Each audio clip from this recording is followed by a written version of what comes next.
ஈமானின் ஐந்தாவது அம்சம் அது மறுமை வாழ்க்கை. முதலில் நாம் இந்து சமயத்தில் சொல்லப்பட்டிருக்கும் மறுமை வாழ்வை குறித்து ஆராய்வோம். பிறகு இஸ்லாத்திற்கு வருவோம்.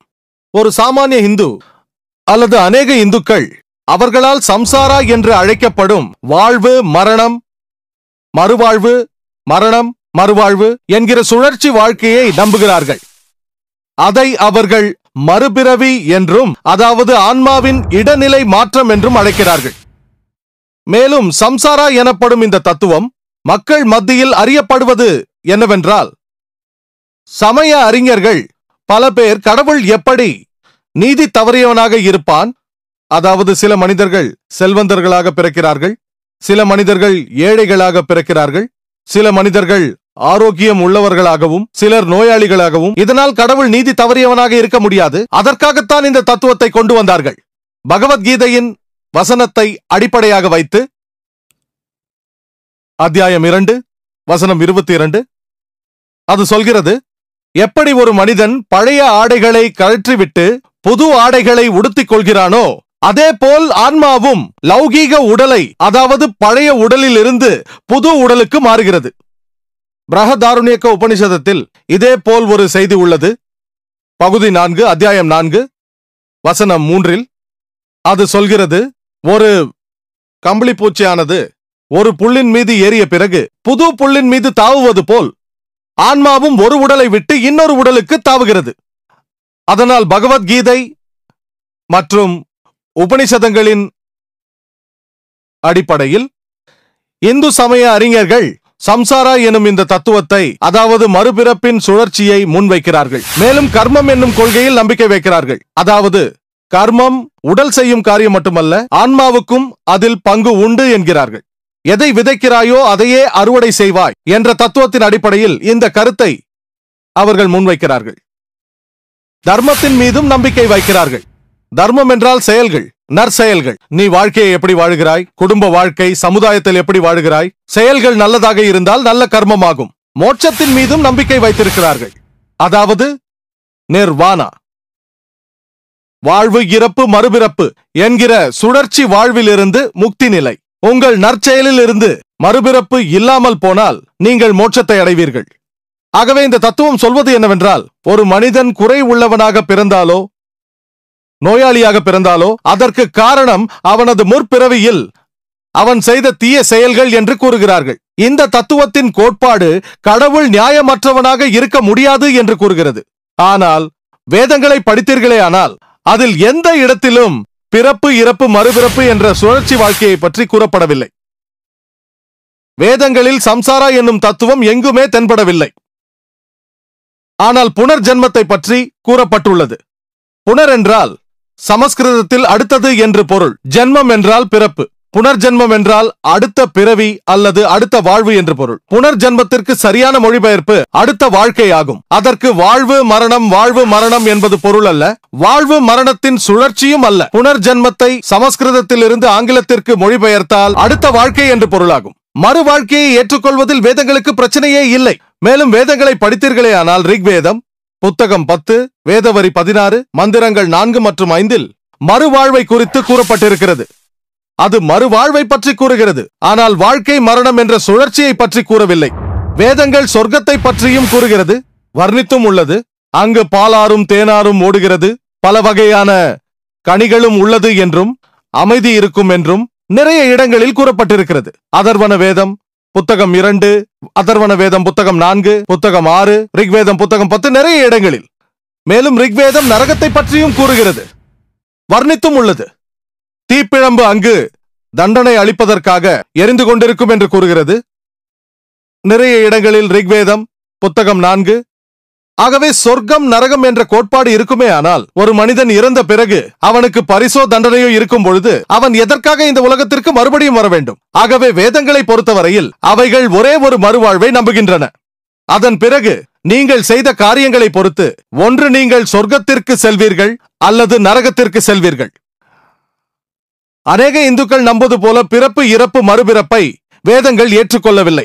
எல்லாம் வல்ல இறைவன் ஏன் சிலரை ஆரோக்கியம் உள்ளவர்களாகவும் சிலரை குறை உள்ளவர்களாகவும் படைக்கிறான் என்பதை பற்றியும் இஸ்லாத்தில் மறுவாழ்வு பற்றியும் நாம் விவாதிப்போம். இஸ்லாத்தில் திருக்குரானில் அல்லாஹ் சொல்கிறான், சூரா பக்ரா அத்தியாயம் 2 வசனம் 28, உங்களுக்கு அல்லாஹ் வாழ்க்கை அளிக்கிறான் என்று நம்பிக்கை இல்லையா?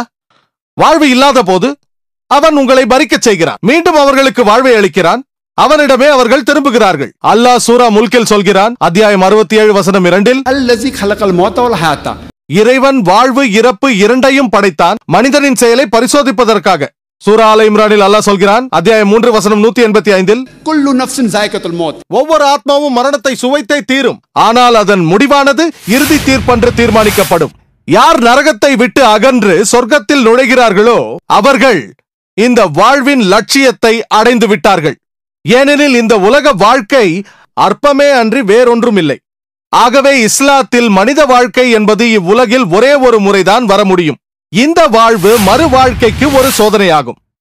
இந்த வாழ்வில் நீங்கள் இறைவனின் கட்டளையை எப்படி கடைபிடித்தீர்கள் இல்லை பிடிக்காமல் போனீர்கள் என்பதை பொறுத்து உங்கள் அடுத்த வாழ்க்கையில், அதாவது மறுவாழ்வில், உங்கள் செயல்களை எடை போட்டு நீங்கள் ஒன்று சொர்க்கத்திற்கு செல்வீர்கள் அல்லது நரகத்திற்கு செல்வீர்கள். சொர்க்கம் அல்லது ஜன்னத்தை பற்றி குரானில் கொடுக்கப்பட்டிருக்கும் விளக்கம் என்னவென்றால், அரபி வார்த்தை ஜன்னாவை மொழிபெயர்த்தால் தோட்டம் என்று பொருள். குரானில் பல இடங்களில் சொல்லப்பட்டிருக்கிறது, அதே போல் வர்ணிக்கப்பட்டுள்ளது. அதாவது பாலாறும் தேனாரும் ஓடும், பல வகை கனிகளும் மாதுளை பழங்களும் அமைதி நிறைந்தும் பாவங்கள் இல்லாமலும். குரான் நரகத்தை பற்றியும் கூறுகிறது, அதாவது ஜஹன்னம். வேதங்களைப் போலவே குரானிலும் நரகம் வர்ணிக்கப்பட்டுள்ளது. கற்களால் நிரம்பிய இடம் என்கிறது சூரா பக்ரா அத்தியாயம் 2 வசனம் 23, 24. மேலும் அநேக இடங்களில் நரகத்தில் எரியும் நெருப்பை பற்றி சொல்கிறது. ஆகவே குரானில் நரகம் சொர்க்கம் பற்றிய கருத்து வேதங்களின் கருத்துக்களோடு ஒத்துப்போகிறது. நீங்கள் வேதங்களை படிப்பீர்களேயானால் இவ்வுலகத்தில் நீங்கள் ஒருமுறைதான் பிறப்பீர்கள் என்ற இஸ்லாத்தின் கருத்தோடும் நீங்கள் செய்த கர்மத்தை பொறுத்து உங்கள் மறுவாழ்வில் நீங்கள் சொர்க்கத்திற்கோ நரகத்திற்கோ அனுப்பப்படுவீர்கள் என்ற இஸ்லாத்தின் கருத்தோடும் ஒத்துப்போகிறது. இந்த வேத கருத்துக்கள் இந்து வேத அறிஞர்களின் சம்சாரா எனும் சுழல் வாழ்க்கை முறையை ஏற்றுக்கொள்ளவில்லை. அவர்கள் சம்சாரா என்னும் கருத்தை கொண்டு வந்ததற்கு காரணம் நான் சொன்னதை போல, எப்படி எல்லாம் வல்ல இறைவனானவன் சில மனிதர்களை செல்வந்தர்களாகவும் சிலரை ஏழைகளாகவும் சிலரை ஆரோக்கியமாகவும் சிலரை ஊனமுற்றவர்களாக படைக்கிறார் என்பதை அவர்களால் நியாயப்படுத்த முடியவில்லை. இதற்கு திருக்குரானில் அறிவுபூர்வமான பதில் உள்ளது. அல்லாஹ் திருக்குரானில் சொல்கிறான், சூரா அன்கபூத்தில் அத்தியாயம் 29 வசனம் 2, நான் நம்பிக்கை கொள்கிறேன் என்று சொல்லிவிட்டால் மட்டும் அல்லாஹ் உங்களை அனுப்பிவிடுவானா? அவன் உங்களை பரிசோதிக்க மாட்டானா? நான் இறைவன் மீது நம்பிக்கை வைக்கிறேன் என்று சொன்னால் அல்லாஹ் உங்களை சோதிக்க மாட்டானா? ஒவ்வொரு மனிதனும் பரிசோதிக்கப்படுவான் என்று அல்லாஹ் சொல்கிறான். சூரா பக்ராவில் அல்லாஹ் சொல்கிறான், அத்தியாயம் 2 வசனம் 155, நிச்சயமாக நாம் உங்களை சோதிப்போம், அச்சமூட்டியும் பசியாலும் பொருள் இழப்பினாலும் உயிரிழப்பினாலும் உழைப்பின் பலன் இல்லாமையாலும். இதையெல்லாம் பொறுமையாக சகித்து வெற்றி பெறுபவர்களே சொர்க்கத்தை அடைவார்கள்.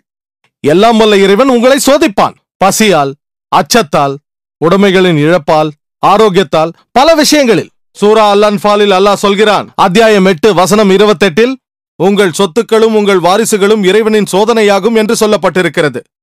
பணமும் குழந்தைகளும் நமக்கு சோதனை என்று சொல்லப்பட்டிருக்கிறது. ஆகவே இஸ்லாத்தில் இந்த வாழ்க்கை மறு வாழ்க்கைக்கு சோதனையாக கருதப்படுகிறது. அல்லாஹ் சுப்ஹானஹு வ தஆலா ஒவ்வொரு மனிதனையும் ஒவ்வொரு விதமாக சோதிக்கிறான். நமக்கு அளித்துள்ள சூழ்நிலைகள் பொறுத்தும் வசதி வாய்ப்புகள் பொறுத்தும் அவன் சோதிக்கிறான். உதாரணத்திற்கு, வினாத்தாள் கடினமாக இருந்தால் ஆசிரியர் பச்சாதாபத்துடன் விடைத்தாளை திருத்துகிறார். வினாத்தாள் எளிதாக இருந்தால் ஆசிரியர் அதை கடினமாக திருத்துகிறார். அதேபோல் உங்களுக்கு அளிக்கப்பட்டுள்ள வசதி வாய்ப்புகளை பொறுத்து அல்லாஹ் உங்களை சோதிப்பான். சூரா அல் அன்ஃபாலில் அல்லாஹ் சொல்கிறான், அத்தியாயம் 8 வசனம் 28, உங்கள் செல்வம் உங்களுக்கு சோதனையாகும். சிலர் ஏன் பணக்காரர்களாகவும் சிலர் ஏன் ஏழைகளாகவும் பிறக்கிறார்கள் என்ற கேள்விக்கு அல்லாஹ் சொல்கிறான், செல்வம் உங்களுக்கு சோதனை என்று. இஸ்லாத்தின் 3வது கடமை ஜகாத் ஆகும்.